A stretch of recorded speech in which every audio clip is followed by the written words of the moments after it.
ಬಿಳಿಗಿರಿ ರಂಗನಾಥನ ಬೆಟ್ಟದಲ್ಲಿ ಇದೀಗ ಬೆಂಕಿ ಹೊತ್ಕೊಂಡಿರುವಂತಹ ಪ್ರಕರಣ ಬೆಳಕಿಗೆ ಬಂದಿದೆ.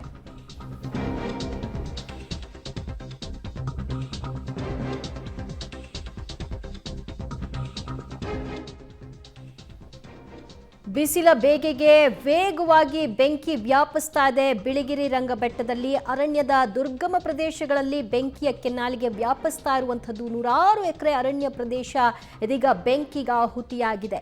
ಬೆಂಕಿ ನಂದಿಸಲು ಅರಣ್ಯ ಸಿಬ್ಬಂದಿಗಳು ಕೂಡ ಹರಸಾಹಸವನ್ನ ಪಡ್ತಾ ಇದ್ದಾರೆ. ಅದರ ಬಿಸಿಲ ಬೇಗೆ ಒಂದು ಕಡೆಯಲ್ಲಿ ಅದಕ್ಕಿನ್ನೂ ಸಪೋರ್ಟ್ ಮಾಡ್ತಿರುವಂತೆ ಎಲ್ಲೆಡೆ ವ್ಯಾಪಿಸ್ತಾ ಇದೆ ಬೆಂಕಿಯ ಕೆನ್ನಾಲಿಗೆ. ದೃಶ್ಯದಲ್ಲಿ ನೋಡಬಹುದಾಗಿದೆ. ಬಿಳಿಗಿರಿ ರಂಗನಾಥನ ಬೆಟ್ಟದಲ್ಲಿ ಬೆಂಕಿ ಆವರಿಸಿಕೊಂಡಿರೋದು. 100 ಎಕರೆಯಲ್ಲಿ ಅರಣ್ಯ ಪ್ರದೇಶದಲ್ಲಿ ಬೆಂಕಿ ವ್ಯಾಪಿಸಿರೋದ್ರಿಂದ ಅರಣ್ಯ ಸಿಬ್ಬಂದಿಗಳು ಅದನ್ನ ನಂದಿಸುವಂತಹ ಕೆಲಸದಲ್ಲಿ ನಿರತರಾಗಿದ್ದಾರೆ. ಹುಲಿ ರಕ್ಷಿತ ಅರಣ್ಯದಲ್ಲಿ ಈಗ ಬೆಂಕಿ ಕಾಣಿಸಿಕೊಂಡಿರುವಂತಹ ಪ್ರಕರಣ. ಬಿಸಿಲ ಬೇಗೆಗೆ ವೇಗವಾಗಿ ಹಬ್ತಾ ಇರತಕ್ಕಂತಹ ಬೆಂಕಿಯ ಕೆನ್ನಾಲಿಗೆ ಬಿಳಿಗಿರಿ ರಂಗನ ಬೆಟ್ಟದಲ್ಲಿ ಈ ಬೆಂಕಿ ವ್ಯಾಪಿಸಿರುವಂಥದ್ದು. ಅರಣ್ಯದ ದುರ್ಗಮ ಪ್ರದೇಶದಲ್ಲಿ ದಟ್ಟ ಹೊಗೆ ಕೂಡ ಆವರಿಸಿಕೊಂಡಿದೆ. ಅಲ್ಲಿ ಅರಣ್ಯ ಸಿಬ್ಬಂದಿಗಳು ಅದನ್ನು ನಂದಿಸುವ ಕಾರ್ಯದಲ್ಲಿ ನಿರತರಾಗಿದ್ದಾರೆ.